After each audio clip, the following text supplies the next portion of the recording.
సకల వల్లభుడు మన పవన్ కళ్యాణుడు. ఈ మాటకి ఎంతైనా న్యాయం చేకూర్చే వ్యక్తి పవన్ కళ్యాణ్ గారు. ఎందుకంటే ఒక వ్యక్తి ఇన్ని కళల్లోనూ ఇన్ని విషయాల్లోనూ నైపుణ్యం సాధించడం అన్నది సామాన్య విషయం కాదు. ఆయన డాన్సులు యూనిక్ గా ఉంటాయి. కంపేర్ చేస్తే చాలా మంది హీరోలతో ఆయన డాన్సులకి సపరేట్ ఫ్యాన్ బేస్ ఉంది. అదే విధంగా ఆయన ఫైట్స్ కూడా యూనిక్ గా ఉంటాయి. దానికి కూడా సపరేట్ ఫ్యాన్ బేస్ ఉంది. ముఖ్యంగా ఆయన సినిమాల్లో వచ్చే ఫైట్స్ లో ఈ కరాటే, కుంగ్ఫు, జూడో ఇటువంటి విద్యలకు ఆయన ఎంతో ప్రాచుర్యం కల్పించేటట్టు ఉంటుంది. ఎందుకంటే ఆయన ప్రారంభంలోనే అక్కడమ్మాయి ఇక్కడబ్బాయి సినిమాలో కార్ల కింద చేయి పెట్టడం అన్నది చాలా మంది ప్రేక్షకులకి అది కొత్త అనుభూతిని మిగిల్చింది. పవన్ కళ్యాణ్ తప్ప అంతవరకు ఏ హీరో కూడా అటువంటి సాహస కృత్యాలు చేయలేదు. అయితే ఈ పవన్ కళ్యాణ్ గారు ప్రతి విషయంలో తనకంటూ ఒక ప్రత్యేకతను చూపించుతారు. ఏ పని చేసినా సరే ఆయన 100% ఎఫర్ట్ పెడతారు, 100% రిజల్ట్ కోరుకుంటారు. అయితే ఈ మధ్య ఆయనకి జపానీస్ కళలో అతి ప్రాచుర్యమైన సాగో బుడో కండ్రి కై అనే సంస్థ నుంచి ఆయనకి టైగర్ ఆఫ్ మార్షల్ ఆర్ట్స్ గా గుర్తింపు రావడం అన్నది మనందరం గర్వించదగ్గ విషయం. అటువంటి ఘనత సాధించిన వ్యక్తుల్లో ఇండియా నుంచి ఆయన ఒక్కరే ఉన్నారని చెప్పడానికి చాలా గర్విస్తున్నాను. ఎందుకంటే ఆయన ఏ విషయం పట్టుకున్నా దాన్ని పరిపూర్ణంగా సాధించడంలో ఆయన చూపించినటువంటి నిబద్ధతని ఎవరు ప్రశ్నించలేరు. కలాం గారు చెప్పినట్టు ఏ పని చేసినా ఆ పనిలో 100% రిజల్ట్ వచ్చేటట్టు చేయి అనుకుంటారు చూసారా, దానికి కరెక్ట్ ఉదాహరణ పవన్ కళ్యాణ్ గారు.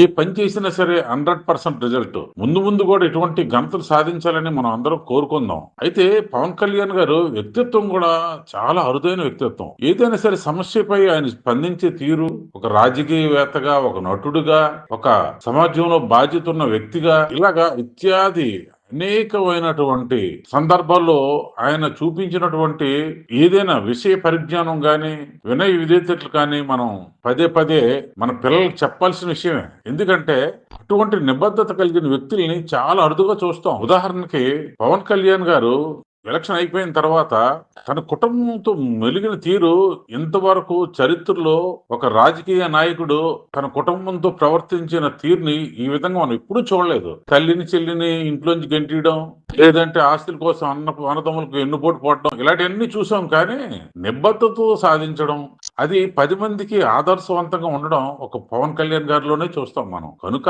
పవన్ కళ్యాణ్ గారు 10 కాలాల పాటు వర్ధిల్లాలి.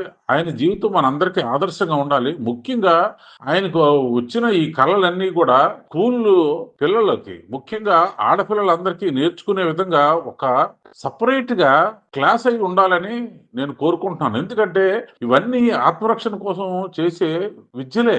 ఇవన్నీ మన ఆడపిల్లలు నేర్చుకుంటే వారికి రక్షణగా ఉంటుంది. కనుక ప్రతి స్కూల్లో కూడా ఈ జపనీస్ కళలు అవ్వచ్చు, ఈ కరాటే, జూడో, కుంగ్ఫు లాంటి విద్యలు అవ్వచ్చు, అన్నింటికి కూడా కొంత టైం కేటాయించి అట్లీస్ట్ ప్రతి వారంలో ఒక 2-3 పీరియడ్లు ఇస్తే వాళ్ళందరూ కూడా ఈ మార్షల్ ఆర్ట్స్ లో నైపుణ్యం సాధిస్తారు. తద్వారా మార్షల్ ఆర్ట్స్ అనేది మన జీవనంలో ఒక భాగం అయి ఉండాలి. పవన్ కళ్యాణ్ గారు నేను చదువుకోలేదు, నేను చాలా తక్కువ చదువుకున్నాను అని ఆయన చెప్తారు, కానీ ఆయన జీవితాన్ని చదివారు.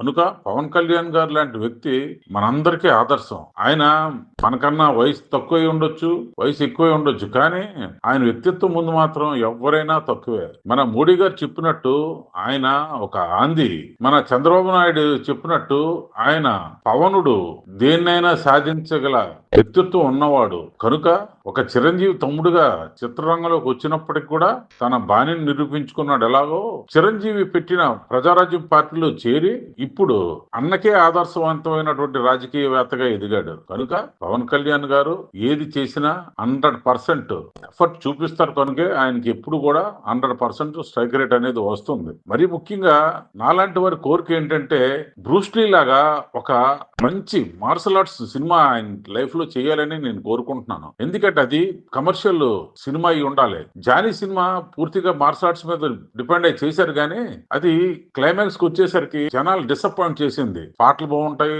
యాక్షన్ కొరియోగ్రఫీ బాగుంటది, అన్ని బాగుంటాయి. ఉంటాయి. కానీ అది కేవలం ఒక సాడ్ ఎండింగ్ వల్ల అది ఫెయిల్ అయింది. అంతే తప్ప ఆ సినిమా ఈ రోజు కూడా అది ఒక కళాఖండంగానే భావించొచ్చు. కనుక ఈసారి ఆయన చేసే సినిమాలు 'ఓజీ' సినిమాలో ఎంతైతే కంటెంట్ చూపించారో దానికి డబుల్, త్రిబుల్ చూపించగల సత్తా పవన్ కళ్యాణ్ గారికి ఉంది. ఆయన ఇప్పటికీ ఎప్పటికి కూడా నవయువకుడే. కనుక పవన్ కళ్యాణ్ గారి నుంచి మనం ఏదైనా అద్భుతాన్ని ఆశించవచ్చు. అటువంటి జరగాలని ఆ cinema Bruce Lee enter the dragon లాగా, ఎండ్ ఆఫ్ ది డ్రాగన్ లాగా ఈ సినిమాలాగా ప్రపంచంలోనే మంచి ఘనత సాధించే సినిమాగా తయారవ్వాలని, అది మన దర్శకులు ఆలోచించి పవన్ కళ్యాణ్ ద్వారా మనం అటువంటి సినిమా చూసేందుకు దోహదం చేయాలని మరీ కోరుకుంటూ, పవన్ కళ్యాణ్ గారు నిండు నూరేళ్లు వర్ధిల్లాలని ఈ సందర్భంగా కోరుకుంటూ, మా ఈ విశ్లేషణ నచ్చినట్టయితే కామెంట్ చేయండి, షేర్ చేయండి, సబ్స్క్రైబ్ చేయండి. My media, my Janardhan.